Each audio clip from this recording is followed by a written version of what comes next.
Collateral damage. Collateral damage is the nothing personal phrase of the day. I couldn't get a word, so I had to do a phrase. Now, here's the story. There is a Chinese city called Xian in China. It's one of those small cities that you've never heard of that has probably 20 million people. And recently, they have seen an unprecedented number of divorce appointments at the courthouse. And it is all due to the quarantine from coronavirus and the forced home confinement. So let me tell you what's happening in China. Everybody's home. There's nowhere they can go. They look at each other 24 hours a day, 7 days a week, and they say, you know what? I'd rather have the virus than be married to you. So the minute they can leave, they go and they file for divorce. Unprecedented numbers. Collateral damage of coronavirus is the divorce rate in Xian, China. Well, this is your daily coronavirus update. My name is David Samson. Welcome to Nothing Personal. If you're watching on CBS Sports HQ, you may be tired of daily coronavirus updates, but guess what? They are going to be part of your life every day for the foreseeable future. It's not that we're on the way down from this epidemic, pandemic, virus, sniffles. We are actually on the way up. You've seen it reflected in the markets, and you're using this show as an escape. So I am here to provide you with a nothing personal CBS Sports HQ escape from coronavirus. I'm not going to talk about it at all until I've done 15 minutes of this show. 15 minutes, but it's stuff you have to hear. Are you aware that the Japanese Professional Baseball League has postponed the debut of the Major League season? They were supposed to start their season. They have now delayed it. It's not that they're going to play not in front of fans. They actually said, we're not playing at all. That's Japan. You've got Italy. Italy has now canceled all sporting events through the beginning of April. This isn't playing in front of fans. This is period. You saw the fake high fives. There were skeleton high fives given by Juventus. Did I get that right, Coca? Juventus played in front of no fans in Serie A. 0 fans. Not good enough. Now the games are canceled. The NHL, in an unprecedented move that I could only dream about when I was in a Major League clubhouse, has shut down all clubhouses to members of the media. Anybody who wants to meet the media, or if the media is going to get an interview, they're going to do it in a press conference room. No one allowed in the clubhouse. Of course, the clubhouse is full of people having nothing to do with the on-field team. You've got trainers, you've got coaches, you've got front office people, you've got various cleaning people, clubhouse managers, assistant clubhouse managers, chefs, security. The media is a small contingent of the people in the clubhouse. So I'm not exactly sure what the NHL was doing. You've got the NBA, who's going to have a league-wide meeting in the coming days. You've got Major League Baseball, which is having a league-wide meeting today. All of this is about coronavirus. Will events get canceled or not? That is the question. And we're starting to see the possibility that actual sports events are going to get canceled. First time in the United States, over on the West Coast, Indian Wells, there was a cancellation of the tennis tournament that is upcoming called the BNP Paribas. Yes, I'm going to give him some love, because if you're going to be associated to Nadal and Federer, you're now associated to a canceled tournament because of coronavirus. Is this all too much? Is there now an instance of copycat that's going on? Well, if they canceled it, that means we have to cancel it. If they're not letting fans in, we have to think about not letting fans in. What leagues are doing is they are relying on the World Health Organization and the Centers for Disease Control, the CDC. The problem is no one really knows. What do? They say wash your hands. You should be washing your hands anyway. You can't find sanitizer anywhere. You should have bought it earlier. You can protect yourself by making smart decisions. You don't have to stay off the subway. You don't have to not go to work. You have to stay home only if you're sick. If there is travel that you're doing that is not mandatory for your job, don't do it. Make it an excuse not to go to a meeting you don't want to go to. But for a sports league, and we are entertainment, the James Bond movie, for crying out loud, delayed its opening until November because of coronavirus. But that was a business decision. That wasn't because of the spread of the virus. They delayed it because everyone in Asia, which is a huge part of your worldwide box office, those movie theaters are closed. So they didn't delay it to try to stop the spread of coronavirus. They delayed it to make sure that they did not have a flop on their hands for Daniel Craig's last Bond movie. In sports, it's totally different. We're not trying to protect against spreading the disease inside our ballparks. We're trying to make sure that keeping people out who have it. So here's my suggestion for all the leagues, and this is what I would be doing. I would do what we had to do when we went to China. They stick something on your forehead that takes your temperature. If you have a certain temperature, you're not allowed in China. I would let the show go on. Let the games go on. Everyone has to go through a metal detector anyway. Let's get heat sensors in, and if anyone has a fever of over $1.02, you pull them to the side, you give them their money back, you send them home. Anyone who's healthy, you know that they're not going to spread it, let them in. Put extra sanitizers all over, extra soap everywhere. Make sure that everyone's actually wearing gloves, who's preparing the food. There's tons of things you can do once your sporting event is underway. I think it would be an absolute nightmare if sporting events were canceled. I want to bring you back to post 9/11. That's 19 years ago now when we were forced to cancel baseball games in what at the time was the largest terrorist attack on domestic soil. I was a part of that decision making. I was there in Milwaukee for an owners meeting, and it was very serious, obviously. I was with Bud Selig and Rob Manfred, and we had no idea what to do. We were in touch with the White House. We were in touch with senators and congressmen. We knew that obviously there was something much bigger going on. This is before the towers even fell the morning of 9/11.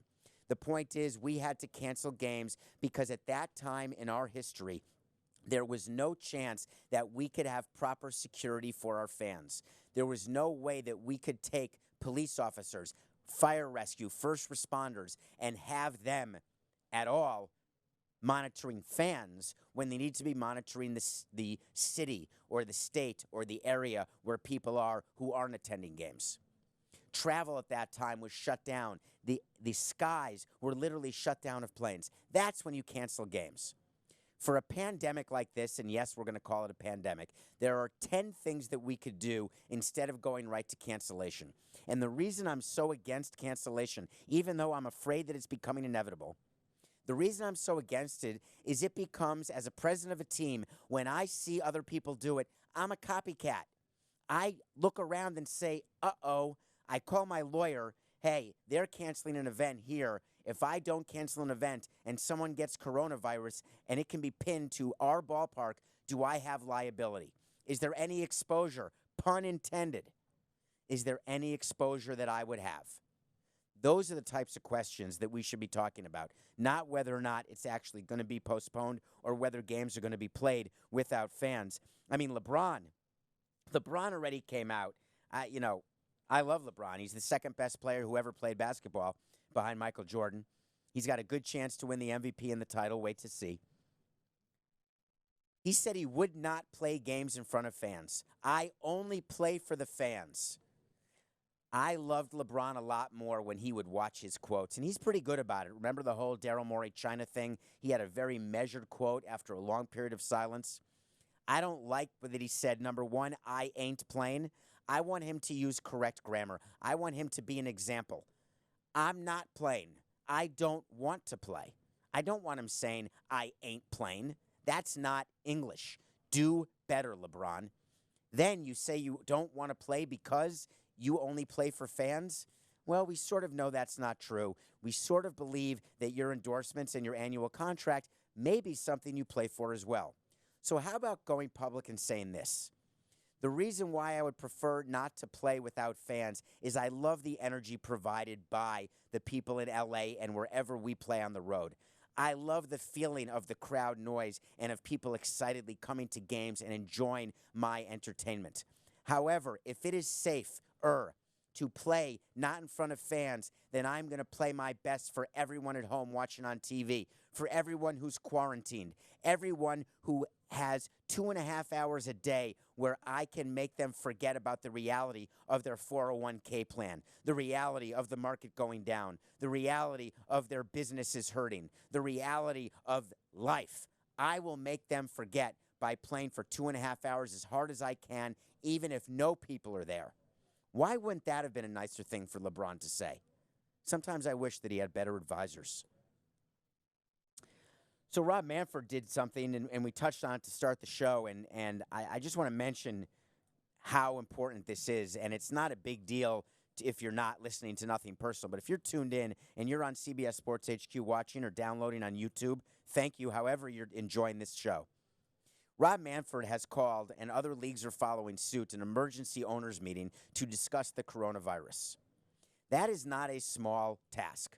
Owners' meetings are 4 times a year, and they are held in 4 different cities, and everyone gets together in the same room. You have committees meet. It's when the media comes. You've seen a lot of HQ covering the NFL owners' meetings, sometimes even the MLB owners' meetings. That's when there's business to be done, no matter what, 4 times a year. When Rob calls an ownership call outside of those meetings, you know that you've got one of 2 things. One, there's a team about to be sold. That's not the case now. Or you've got some information that you've got to share that you know if you do it by memo will get leaked first, and you want to control the message. So Rob Manfred is going to pick up the phone and have a call with owners today, and he's going to talk about the coronavirus. And this is exactly what I would do if I were Rob. I would be telling the teams, and I would be forcing them, not asking the way they did when they extended netting back in the day a few years ago when people were getting pelted by foul balls, and the commissioner's office said, hey, we're not going to make you extend the nettings, but we have a suggested amount that the netting should be extended. That was all done by lawyers. That was all about litigation. That was all about people getting hit in the head with balls, foul balls, suing teams and baseball. That's why they had to be very careful what the messaging was and what the rules were. This is a very similar example. Is it out of the question that someone could sue baseball for getting the coronavirus by going to a game? Is it a winning suit? No. Is it absolutely proven beyond a shadow of a doubt? Criminal is beyond a reasonable doubt. Civil is beyond a preponderance of the evidence, which means that there an overwhelming amount of evidence that you can show that you actually got coronavirus by going to Yankee Stadium? I don't want to take any chances if I'm the commissioner. I'm making sure that we've got signs that are posted around the ballpark, at the food concession stands, in every restroom, that every usher, ticket taker, every employee is wearing gloves, not a mask, gloves. I'm making sure there's sanitizer for all fans to avail themselves of. I'm making sure that we are practicing safe corona. That's the word that I want to coin right now. It's called safe corona. You know exactly where that comes from. Practice safe corona. I think it's something that you should always do. People make fun of me. I carry around with me, people who know me, what I'm showing you if you're not watching this, is my cucumber melon hand sanitizer. I don't need CBS to drop hand sanitizer on my desk by the gallon. I have my own, and I use it every day. I always have. It turns out that people aren't laughing now because I bought this for $1.75, and on Amazon, I could sell it for $10.75 right now because they're out of it. Guess what? It's not for sale, but I have hundreds of them. I'm a hoarder, and I would make sure that everyone in our ballpark had the ability to always be clean. The next thing I would do if I were Rob Manfred, after my call with the owners, I'm meeting the media. I don't want anything leaked to the media the way it always does. I would always talk to the commissioner. I would say, why is it that leaks happen? And he answered, and we both knew it. We were both stating the obvious. He would say leaks happen because people feel like they're important when they are sources in a story or when they give an internal memo to media. It makes them feel good. I get it. I leaked plenty of stuff not relating to the league. I leaked it related to the team. I leaked things related to contract offers and to trades and to things we were doing with players. I didn't do it to become important. I did it because it gave me an advantage because I wanted to get information from that member of the media or I wanted other teams to read that leak. But a memo rate coronavirus, I would have no interest in ever leaking because there's no upside to me. There's no advantage that I can have. But in Major League Baseball, like in every sport, these memos get leaked. Any written correspondence gets leaked every time. So I want the commissioner to get in front of this and call up a few members of the media, not just MLB.com, but a few members of the media and explain what went on. Because as sure as I'm sitting here today in front of you, word will get out to the media what goes on during that call. And if it doesn't come from the league, it'll come from a team, a person who was on that call. So you're then getting it second or third hand. That's the problem with coronavirus. We don't have a concerted, pinpoint response to this. We've got different people talking. We've got different people speculating. We've got alarms going off. We have people panicking. We have a run on supplies. They're fighting over toilet paper in Australia. Explain that to me, please. It's the coronavirus. It's not Montezuma's revenge. Why are you fighting over toilet paper? This is what we have to stop. And when you're running a sports team, we have a platform. We have a way to do it. It's up to you, Rob. Get it done. I know you can. Justin Verlander. We have an update for Verlander. Let me tell you how it works with a pitcher. Again, because the Astros are not being forthcoming at all. When a pitcher comes out of a game, we always would get a call from the trainer. We're watching the game in the box. So we would see, and we'd actually know if a pitcher were hurt before a pitcher comes out of the game. We're looking at release points. We're looking at velocity. We're looking at pitch selection. If there's a pitcher throwing fastballs and a breaking ball count, breaking balls and a fastball count, if there's a pitcher shaking off a catcher and then throwing a pitch that should not be thrown in that specific situation, if a guy who throws 94 to 96 is throwing 91 to 93, if the release point is different, we are aware of it. We are aware. Justin Verlander, in his second spring training start, was due to go 4 innings. 2 innings in, he was throwing 91, 93 instead of 95, 97. They pull him out after 2 innings. He complained of triceps soreness. So we would get the call, and the call would say from the trainer, listen, it's triceps. It's something with his triceps. And we would say MRI. He would go get the MRI, and we would get the results immediately. I've said this before on HQ. I'm going to say it again every day if I have to. Don't let a major league franchise or any franchise tell you that they don't have the results of an MRI yet. I've said it. Say it with me. Everybody. They get the results the minute the player is out of the tube. The minute. Literally, the minute. They don't wait 3 days like you and I under Medicare. They get it right then and there. But the Astros said we don't have information. Well, now they do, and now they announced it. It's a mild lat strain. So for those of you listening, the lat is sort of the big muscle in your back, on your side, back, below your ribs. Suffice it to say that it hurts. When you've got a mild lat strain, it's only mild when it's not your lat. When it is your lat, it is major. And it is super hard to even get through the day, forget pitching in a major league game. But again, the Astros couldn't go all the way. They couldn't learn from their past mistakes and just be honest. Say Justin Verlander has a mild lat strain. We're shutting him down. He will not be available opening day. Just say it. Because instead they said, we're shutting him down. We're not sure about opening day. It's not fair. It's not fair to you. It's not fair to Zach Greinke, who's going to start opening day. Let him get used to it, that fact now. For Justin Verlander, if you shut him down for 10 days, he then has to come back. He has to throw a bullpen. Then he has to start a game. 5 days later, he has to start another rehab game where he can go 4 innings. 5 days later, another one where he can maybe go 5 innings, get to 100 pitches. 5 days later, then you're talking about maybe. 25 days from today is March 34th. I believe the earliest he will be available is March 34th. Now, the season starts on March 26th. 34 minus 26 is 8. That has him missing 8 days. The injured list is 15 days. He will start on the injured list, and if all goes well, he's got a good chance to be back soon after the first 15 days of the season have passed. So look for 15 days past March 26th, which would be March 41st. That's around when I think Verlander's back. It's a lat strain. No opening day. Be honest, Harold Click. By the way, stranger than fiction. Barry Bonds is back in the news, and that's good news for me.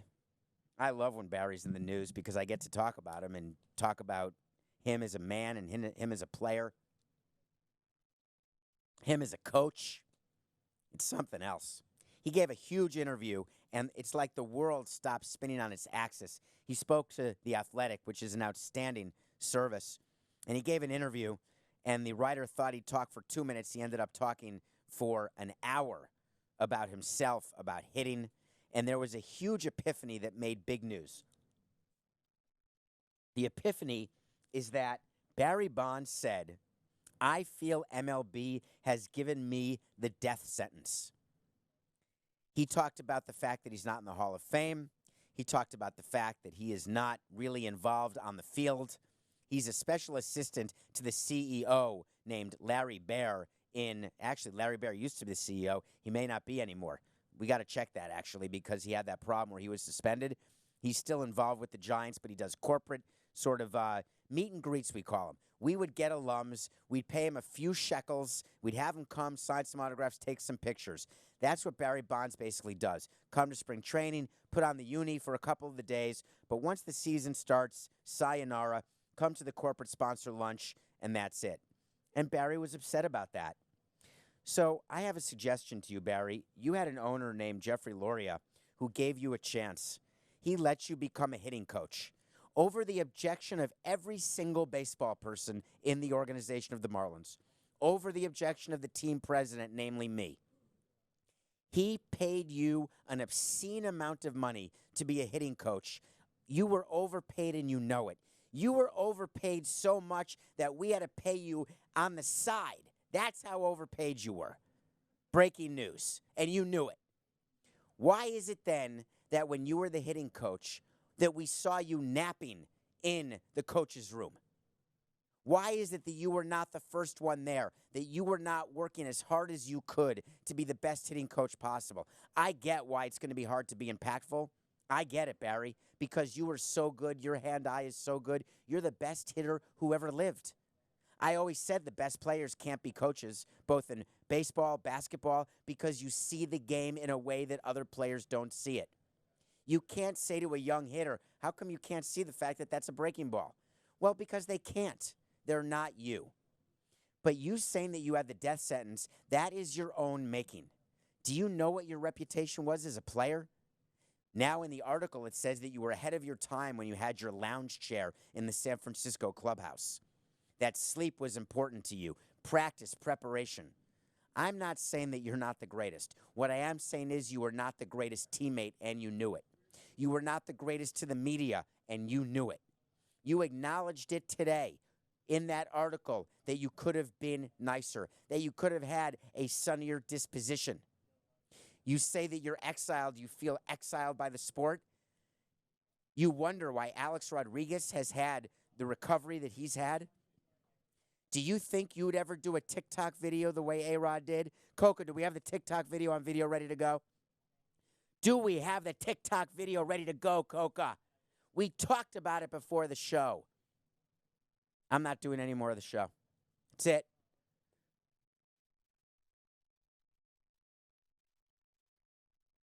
All right, fine. We'll keep going. Let's keep going, Coca. There was a show, TikTok. It's that new video thing. A-Rod. It's an app, whatever. A-Rod. And by the way, Coca, you'll be happy to know, in a So You Want to Talk to Samson question, someone said to me, by the way, Quinn and the sneaker guy is what he was called, which means Ruben, and you, Coca, K-O-K-A, why don't you get a camera on them so their voices and faces can be shown when you're talking to them? Why is it they only talk to your ear or off camera? They want Ruben, who's the sneaker guy, Quinn, who sits across behind a camera, who is phenomenal here at CBS Sports HQ, and you, Coca, they want you on camera. Because then I would call you on camera right now, and I would say to you, how do you not have that video? After we talked about it. It's a TikTok video where A-Rod and Alex Rodriguez and Jennifer Lopez are dressed.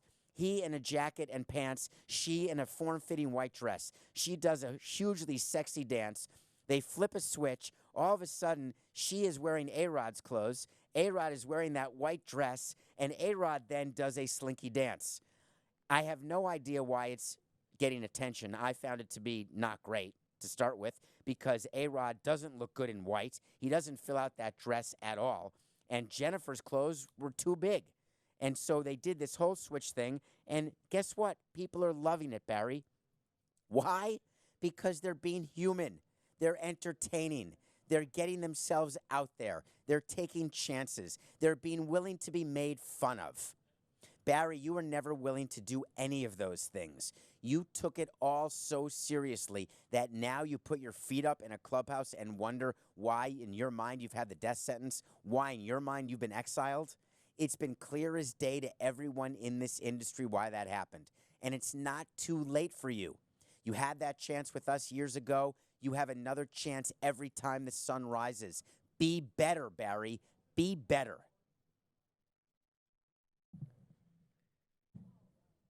Do you think Mark Wahlberg does steroids? Mark Wahlberg has the best body ever. And I look at him, and he's doing like workouts at 3:30 in the morning, and he's working out 10 times a day. He goes to bed at 7:30 at night, and he's got it's like the Panama Canal in between his pecs. I mean, it's just unbelievable. He's in a new movie on Netflix, and of course, part of every Mark Wahlberg movie is going to be a shirtless scene.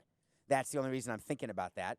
This is a movie straight for Netflix. It's called Spenser for Hire with Robert Urich. Anybody? One guy. Tully, Randy, two of us. Three of us. Henry. Coca's saying, Spenser for Hire, what the hell's that? It's called Spenser Confidential is this movie. And by the way, our over-the-shoulder, it says music from the Netflix film Spenser Confidential. I'm not really sure that's the movie poster, Coca. Is it? Music, isn't that possibly the album cover instead of the actual movie poster? Thoughts on that, Matthew? It's not a movie poster.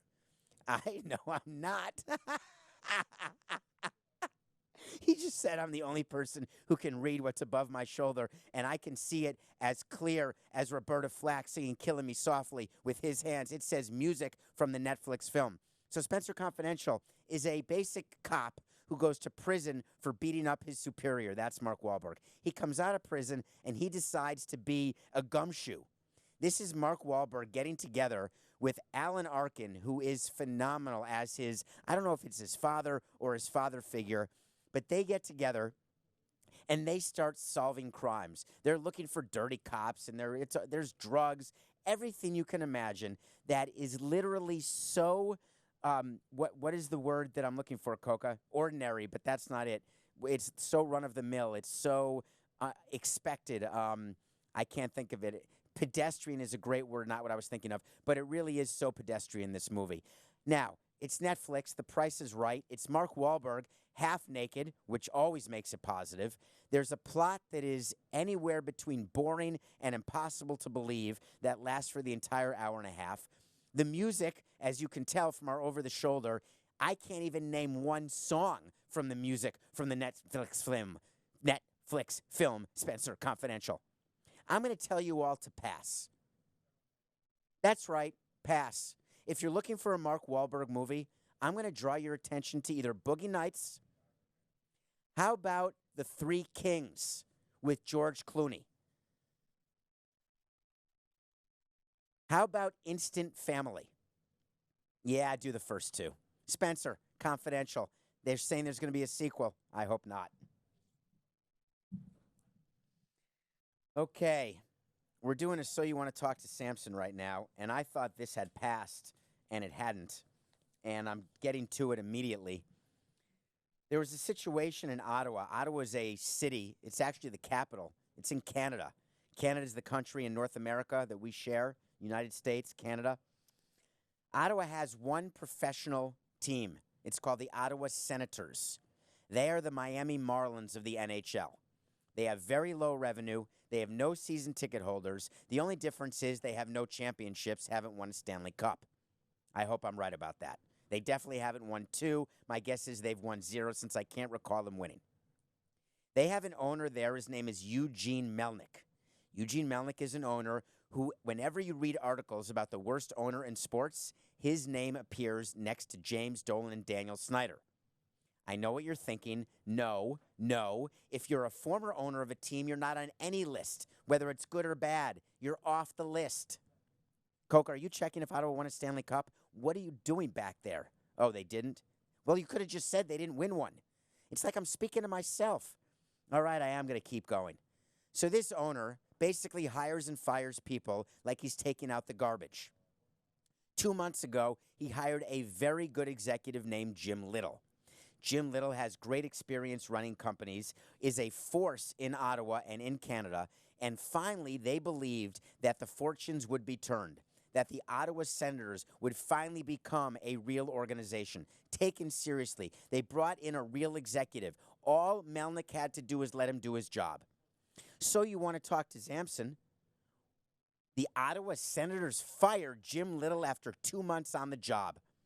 And the statement by the team was so crazy, can you please explain it? Well, it just so happens that's what I do here on Nothing Personal. I decode things that are said, and I tell you why they're so absolutely redonkulous.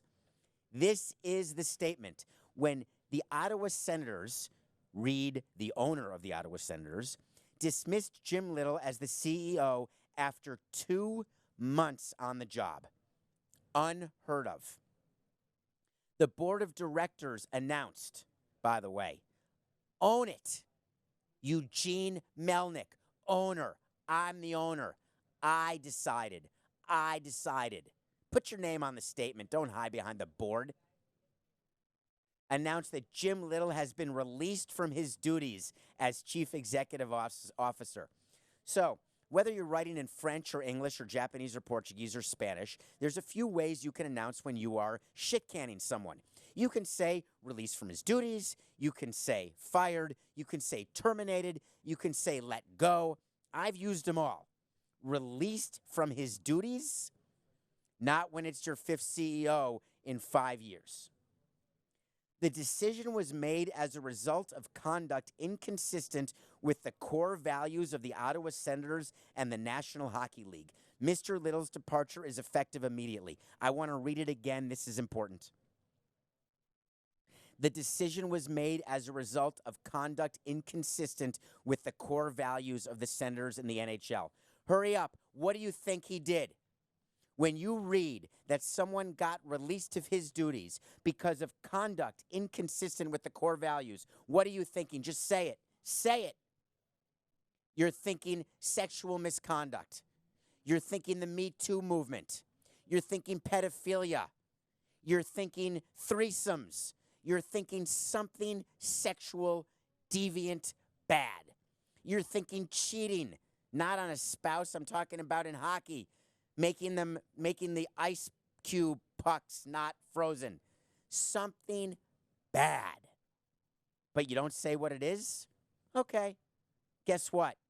Let's see what Jim Little had to say in response. Because if you're Jim Little and you're not doing something like Harvey did or like Kevin Spacey did, then you're damn right you're coming out with your own statement. And Jim Little did come out with a statement as he should have. And his statement was perfect, on point, and showed why he should not be working with the Senators because the Senators and Melnick don't deserve someone like Jim Little. The statement made today by the team contains some language that deserves some clarification. Yes, it does. On Valentine's Day, which is weird, by the way, the owner and I had a personal disagreement over the approach that I had been pursuing.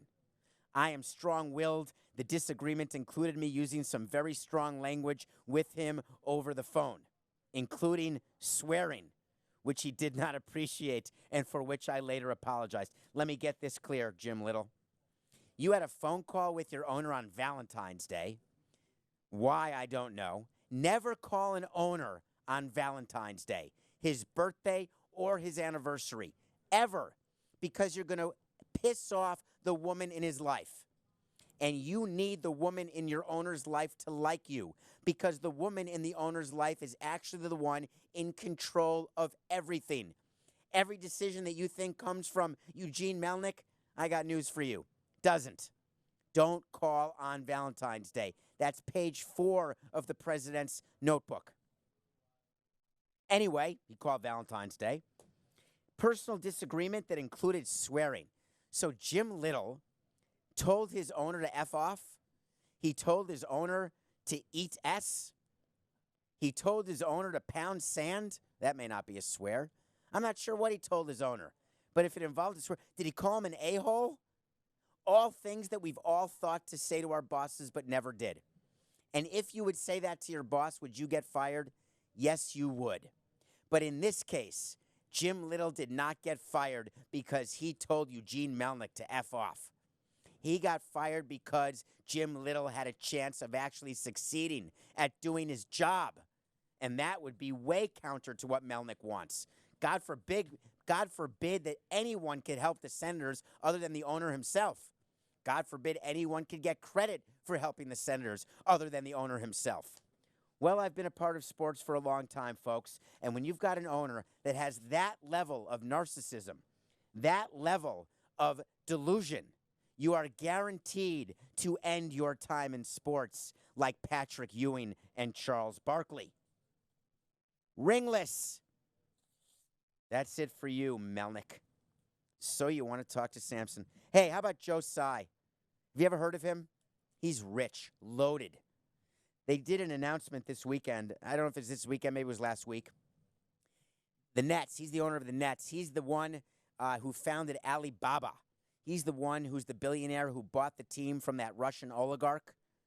He owns the Nets, and he's the one who had Kenny Atkinson as his coach and then fired him. And then the owner did something that is bizarre to me. The owner tweeted. Now, owners tweeting is a new thing. I totally get it. It's normal. It happens. But why is it that the owner would do this? And I quote, I am extremely grateful to Kenny Atkinson for what he's done for our franchise over the years. If we did not have him, we would not be where we are with promising young guys still improving. All the best, Kenny. That's the tweet from the owner who just relieved Kenny Atkinson of his duties. Terminated him. S-canned him. You're welcome, Mikey. You only have to beep one part, and it was about 7 minutes ago. Why would Joe tweet that? Why would he release a statement that says, I'm grateful to Kenny? If we didn't have him, we wouldn't be where we are with promising young guys still improving. If you thought that, why did you fire him? I'm going to call it out again. Come on, owners. You can do it. Even in 250 characters, or however many Twitter allows these days, you can be honest with your fans. All you have to do is get your fingers, turn on your phone, and say the following. It became abundantly clear to me that Kenny Atkinson could no longer coach my team. The reason is that he had lost the confidence of the players, all of whom are signed to long-term deals. I can't get rid of all the players, so instead I have no choice but to get rid of the coach. I wish Kenny luck, I apologize, and I hope the next coach that we bring in has a chance to make Kyrie and KD happy. Now that's a tweet, and that's why Kenny Atkinson got fired. Okay, pick of the day. I think I lost my last pick of the day. I was pretty sure that the Bucks were going to be +1 over the Lakers. Ruben, the sneaker got kicks guy. I think that's his Twitter handle. I forget it every time. Ruben talks kicks. Is that what it is? Ruben talks kicks. RUBENTALKS. KICKS. Ruben talks kicks.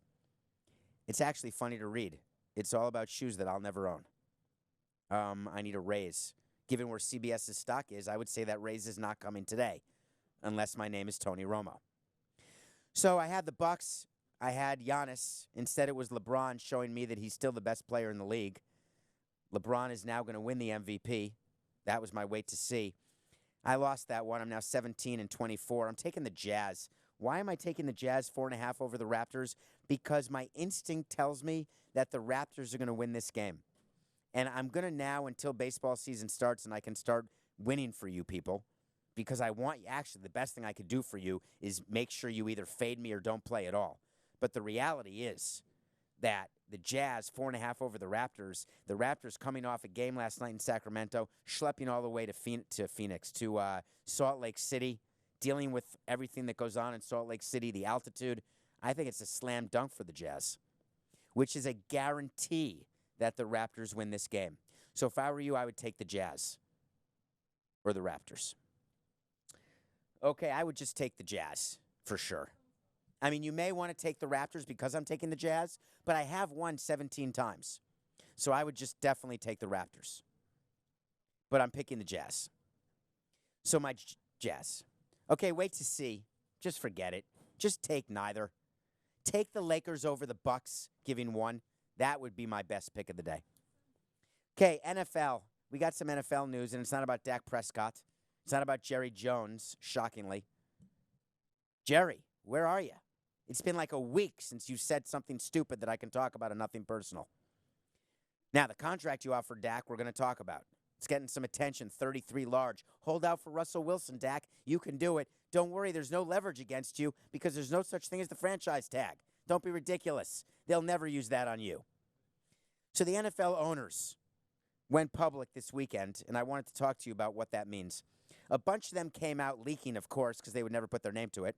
They come out saying, I hope the players vote no for this collective bargaining agreement. To catch you up, the NFL owners voted yes on a new collective bargaining agreement.